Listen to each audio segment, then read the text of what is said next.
Okay, everyone, let's do the chanting straight away today.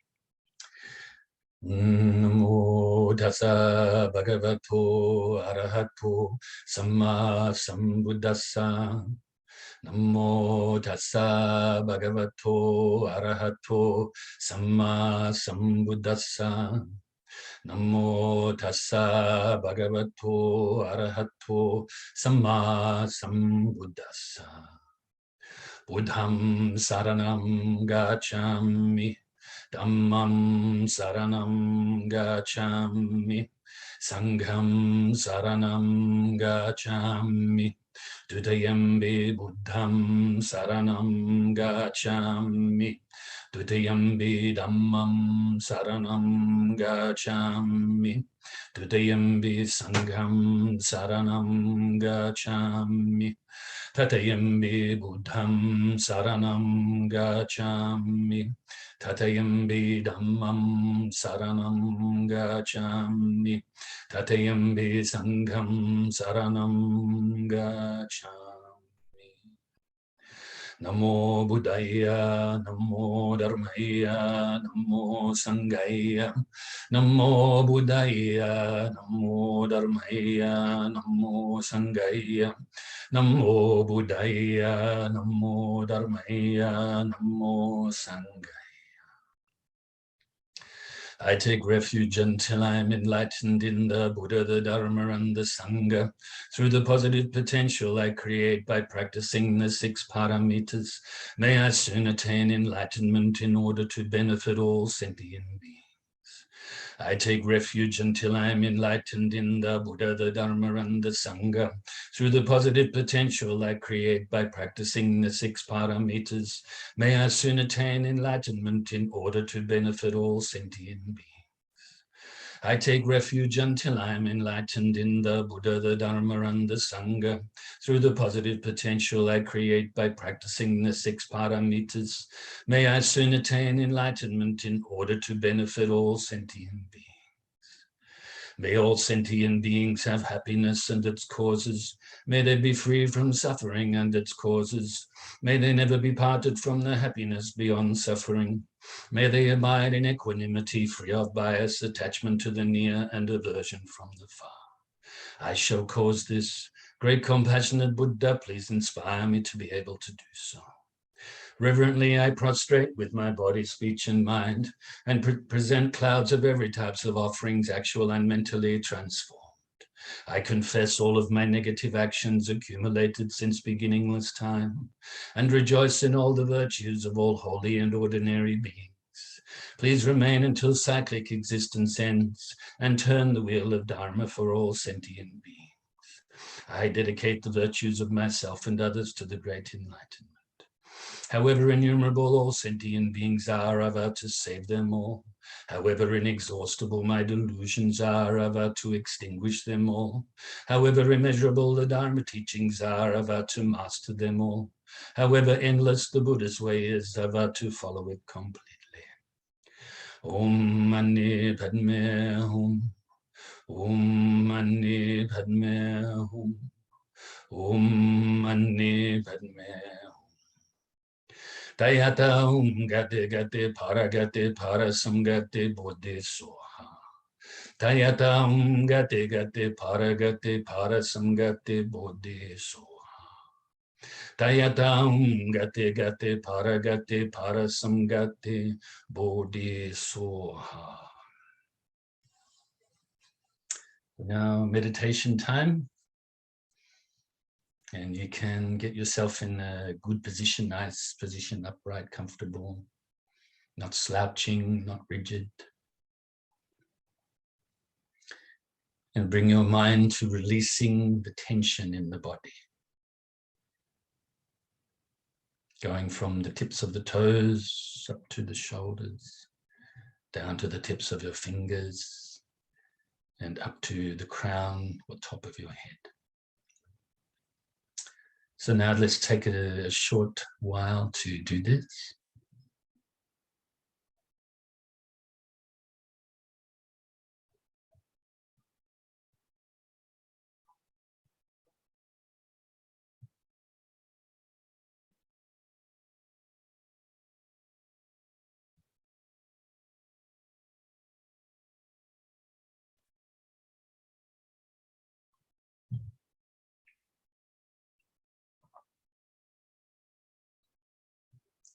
When you are ready, bring your focus now to your breathing. Starting at the tip of your nose, follow the feeling of the breath as you breathe all the way into your lungs and then back out your nose again. That's all we have to do right now. Past is gone, future's not here. So keep your mind in the present moment by focusing on your breathing. Breathing in, breathing out. And if you're so inclined, you can count the breaths from 1 up to 10. And actually, if you get distracted as you are counting the breaths, and let's say, for instance, you're up to number 4 or 5, go back to 1. But don't go past 10, because we don't want the counting to be the focus. This is an extra technique to help you to focus on your breath.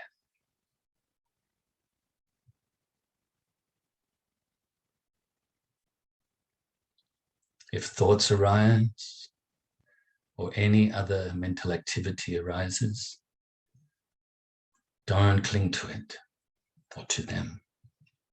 Don't grasp at them. Don't try to forcefully push them away either, or deny them. Just let them go naturally by refocusing on your breath. And if your mind starts to become dull or sleepy, then focus on your breath more brightly. This way, refocusing on the breath is the antidote for both the agitated mind as well as the dull mind. So let's practice like this in silence for a few minutes.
So now you can feel very pleased with yourself for engaging in this short session of meditation.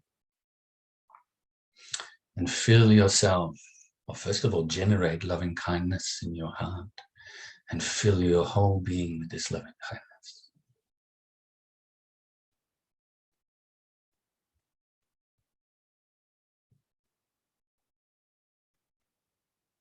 Remembering that this loving kindness is a very strong state of mind.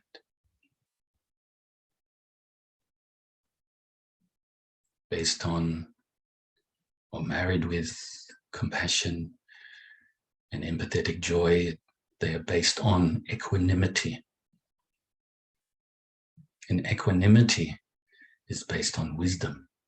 Even though our wisdom at the moment is limited, whatever wisdom we have, equanimity is based on this. Very strong, stable, flexible.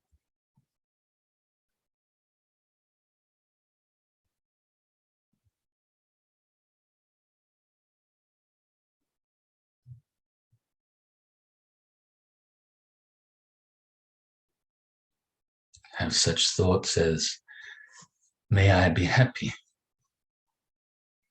I deserve to be happy. May I be free from suffering. I deserve to be free from suffering. May I be peaceful. I deserve to be peaceful. And we can make these happen.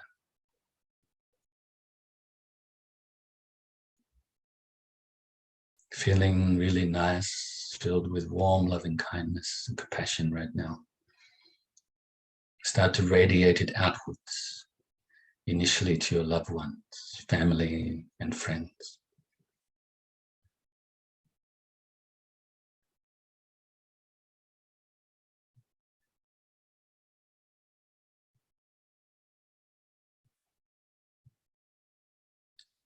And also to strangers, those that you are indifferent towards.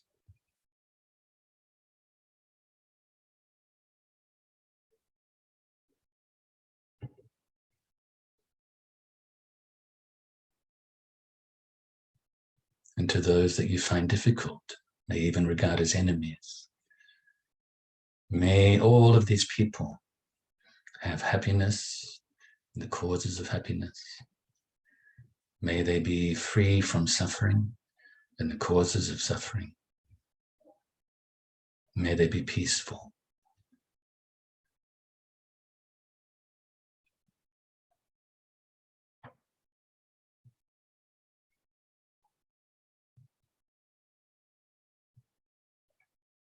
And gradually radiate further and further now this loving kindness from your heart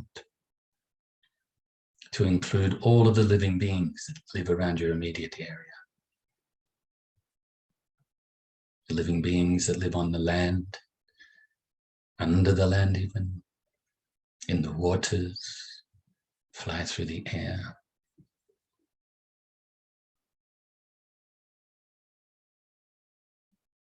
May all of these sentient beings be peaceful, be happy, and free from suffering. Now radiate further and further to include your whole state or county.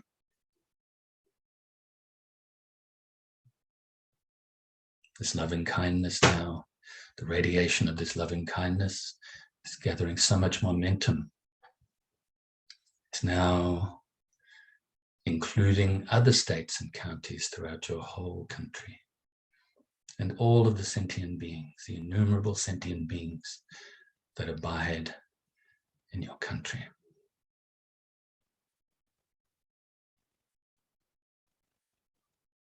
And other countries, initially those you're familiar with, maybe have an affinity towards, and also those that you don't know about, and even those that you may even have some sort of negative feelings towards,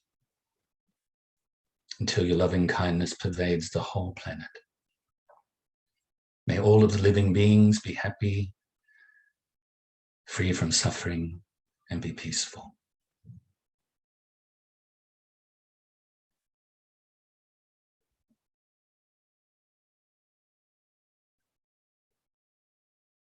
Now radiate further and further to include other planets throughout the whole solar system.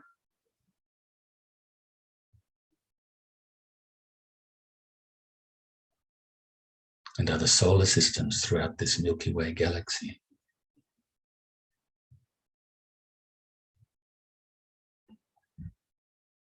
And all other galaxies throughout this universe.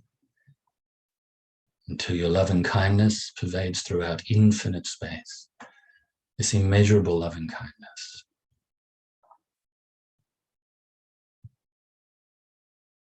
While at the same time, be present here and now to recite the dedication prayer. Due to this merit, may I soon attain the enlightened state of the Buddha, so that I may be able to liberate all sentient beings from their suffering. May the precious Bodhicitta, not yet born, arise and grow. May that born have no decline, but increase forevermore. And may the precious view of Shunyata, not yet born, arise and grow. May that born have no decline, but increase forevermore. So I hope you're feeling nice and relaxed, calm, clear mind, mindful, aware right now.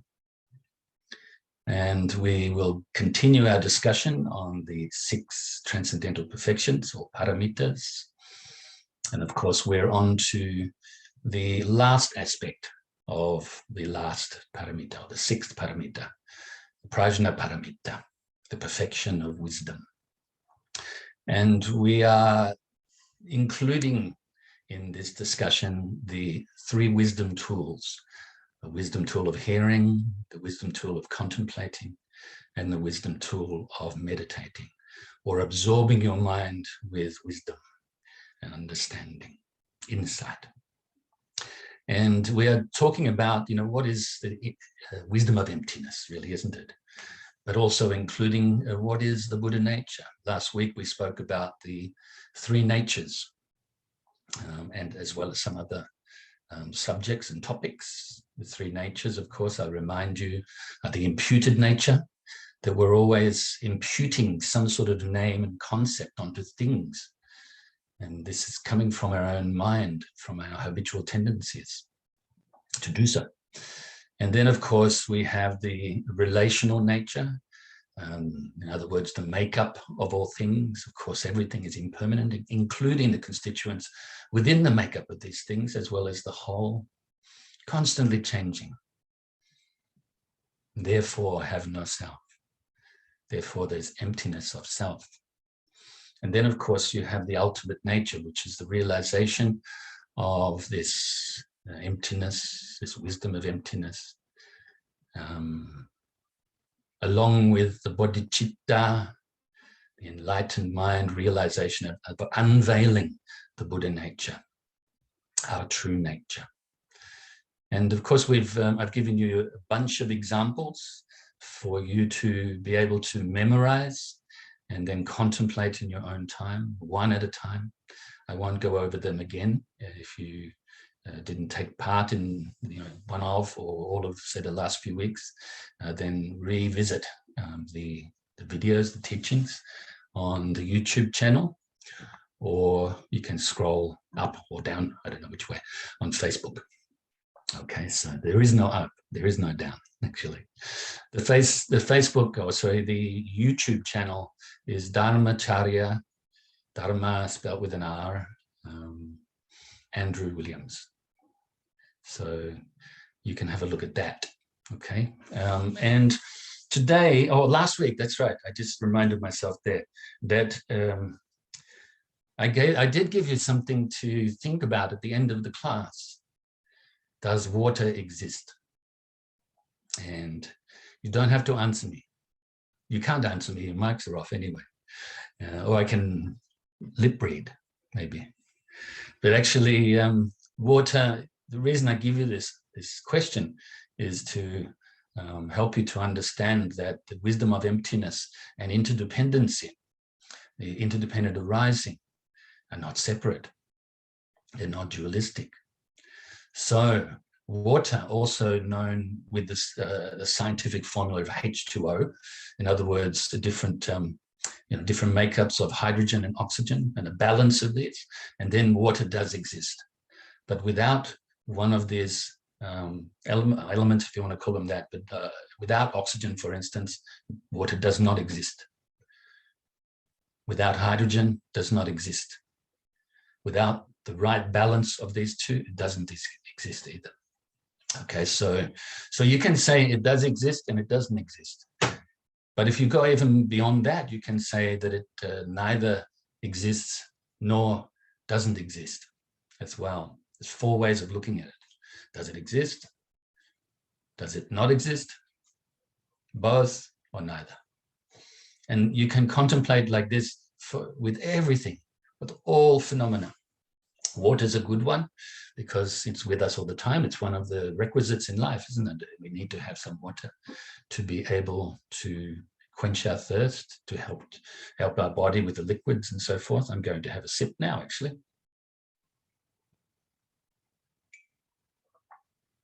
So water does exist. I just drank it. But like I said, without the balance of the hydrogen or the oxygen, it wouldn't be there for me to drink. So you can contemplate these things. Now, sometimes some people in the world, especially if you're very attached to worldly things and always chasing after things to satisfy your senses and your ego, then you probably think a question like that is useless, pointless. But actually it's not, because we need to break through or penetrate beyond our ordinary understanding of the gross aspects of things, to be able to get to the more subtle aspects, the relational nature, for instance, and then even go beyond that to be able to realize our true nature. We need to think of these things. Sometimes I think our ego is probably telling us, "Oh, there's something else. Do something more exciting, something that actually, pleases my senses," or maybe the opposite, something that's irritating, because I think we have attachment to being irritated too. I think we think it's part of ourself, part of our identity. And so we cling to it, even though it makes us very unhappy.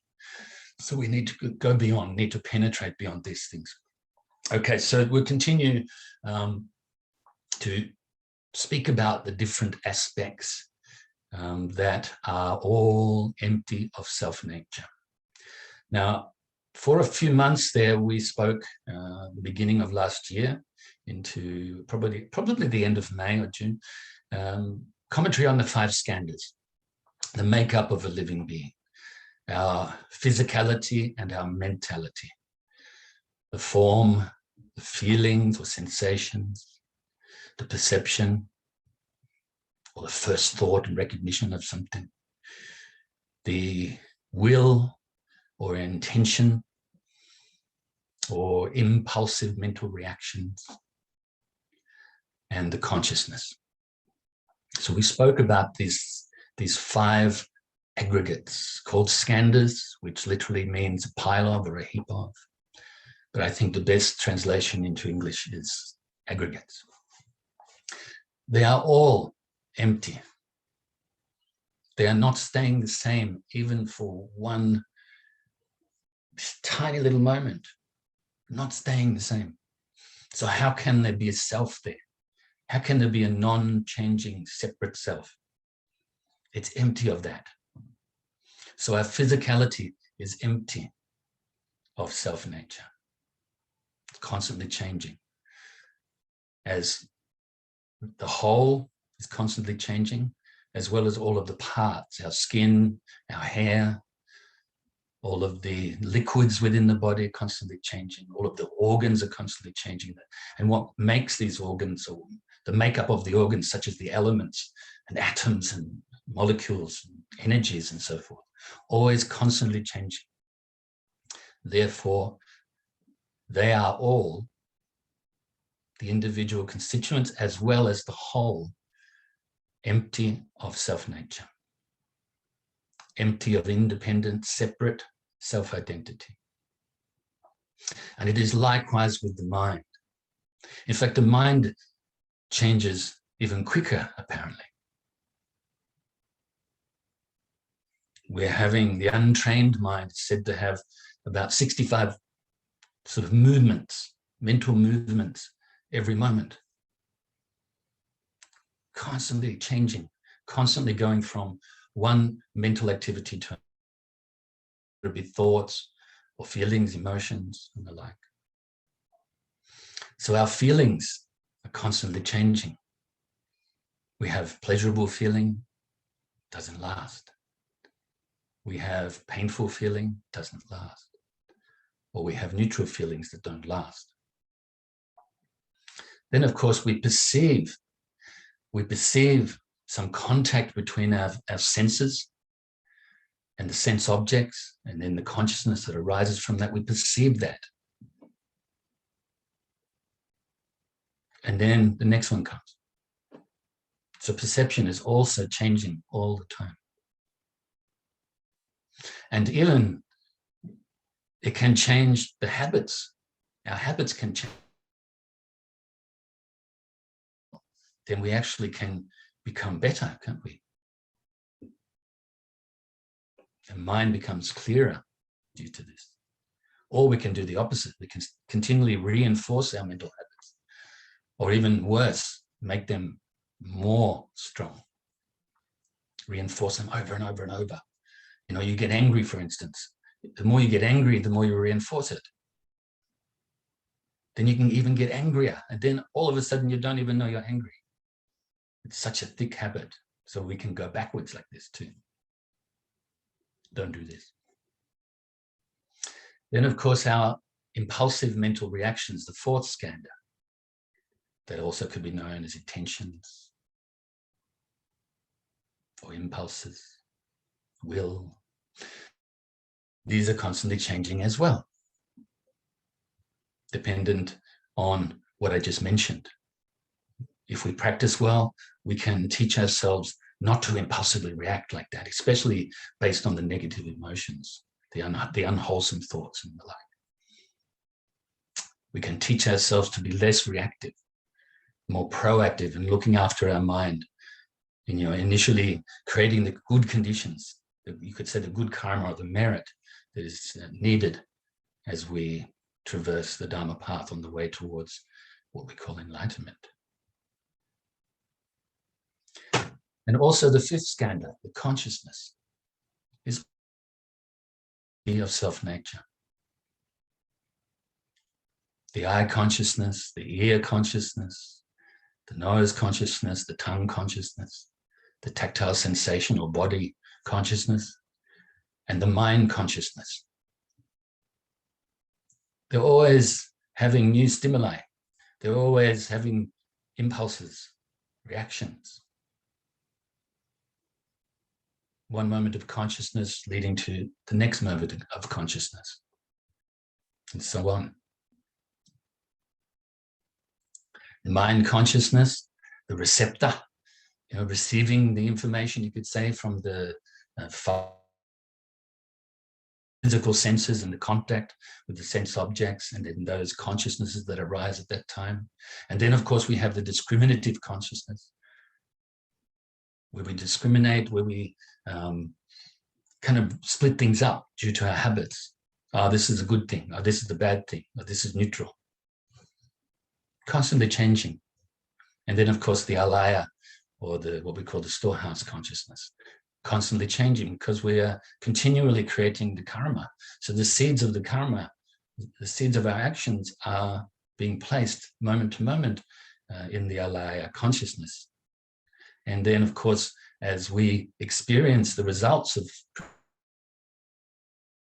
changing this alaya consciousness, not staying the same for even a moment. Okay, so I think that will do for that, because you can also revisit those classes that we have on the 5 skandhas as well. Okay, so 5 skandhas, empty of self-nature.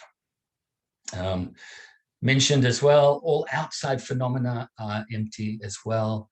Other living beings, kind of the same as us in a sense, you know, constantly changing, having these different aspects of our being. But also outside phenomena, such as the tiniest dust mote in the universe. as well as the largest body, maybe the largest sun or the largest whatever, universe even. It's constantly changing and empty of self-nature. Okay.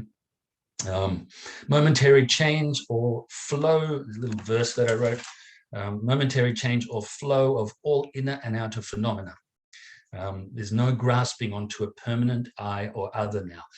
If we can get to understand, even if it's still conceptual, this idea or this concept of all phenomena, inner and outer, are constantly changing and therefore empty of self-nature. If we can get to understand like this, then we will continue to not grasp at these things.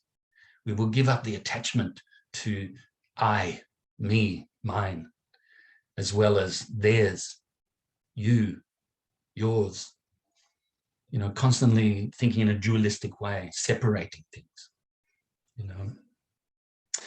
The separation, this dualistic way of thinking, gives rise eventually to like competition, and even arrogance, and even, low self-esteem. The self-centeredness can manifest in many different types of ways. Okay, so I think that's that. And then we'll also be able to realize that our mind is free from afflictive emotions. At the moment, we have the mental habits and we cling to them. We see them as ourselves. But if we can start to penetrate beyond this gross understanding to more subtle understanding, and even beyond that, then we can realize, even if it's still, like I said, conceptual, my anger actually isn't me. My greed is not actually me. My ignorance, my lack of wisdom is not me. And then that'll make it a lot easier for us to then purify these things. Every time they may arise from habit, then you can realize, it's not me. Like I've taught you before many times, that our negative emotions are shy. Because as soon as you pay pure awareness without attachment to these negative emotions, they melt away. In a sense, that proves that they are empty of self-nature. They are not really part of your mind, just like the example of the window being dirty. It's not dirty, it's just a window. You can clean it. We can clean the mind. Okay, so I think that's page 4 done. I just share with you, because we've got 4 minutes, a little over 4 minutes left, that for next week, I've decided to give a really, really, really, probably the briefest ever commentary on the Heart Sutra to summarize this, and also mention the Paticca Samutpada, okay, so which is the interdependent origination. Like I said before, the emptiness of self is not separate from interdependency. Okay, so I think that's probably a good idea to do that. And then in your own time, you can have a look at it. And then later on, I'll actually give more detailed commentary on it at a different time. Okay. So I thought about that a few weeks ago, and I've been kind of chewing on it a little bit, thinking, is it too much?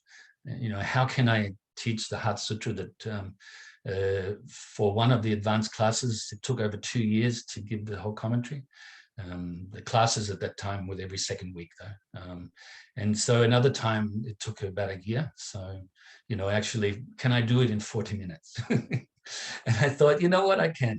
And maybe 80 minutes, maybe it's the next week, but I thought I'd do that to just give you some understanding of that. And then you can, like I said, contemplate it yourself in your own time. For both the Heart Sutra as well as the formula of interdependency. So the next bit is we can start to realize, once we start to get to this stage, we can start to realize that the mind is actually, the enlightened mind and reality is actually free from duality, and even free from the duality of nirvana and samsara. Normally we say, we're in cyclic existence. We are constantly being reborn in samsara. We need to realize the wisdom and the compassion and so forth, so that we can attain nirvana. But that's still a concept, isn't it? Actually, nirvana and samsara are not separate. The enlightenment, if you want to use that word, is actually beyond that. Maybe that's why we use the word parinirvana. Para means to go beyond, right? The 8 consciousnesses, as I mentioned before, are all empty. The alaya, the cause and the effect are empty. That's why we can break through it. So if the cause was the self, then it would exist all the time and we could never be enlightened. If the effect was itself, same, couldn't be enlightened. If both together, the cause and the effect, if we could not break the cycle, then how can we be enlightened? How can we realize the true nature? But the cause is dependent upon previous effects, and the effects are now dependent on the cause. It's a cyclic existence, okay? So both the cause and the effect are empty of self-nature, as well as the whole, the law of karma, is empty of self-nature. 12 links of dependent origination, which we'll go into, that they are also each independent one, as well as a whole, are all empty of independent nature. The parts, the constituents, the whole of everything is empty. We're under 1 minute now. I'm wondering whether I can actually finish this little bit. So what is inseparable, once again, I remind you, is the emptiness of self, as well as interdependency, as well as the Buddha nature. It's empty, but full of qualities too, full of compassion, full of wisdom. I'll pick that up next week. So I hope you've enjoyed today's class. I really enjoy spending time with you, even though it's virtual at the moment again. So please study well, practice well, share the Dharma well. I rejoice in your goodness, in your merits. Look after your mind primarily, and also look after your body. They are also inseparable.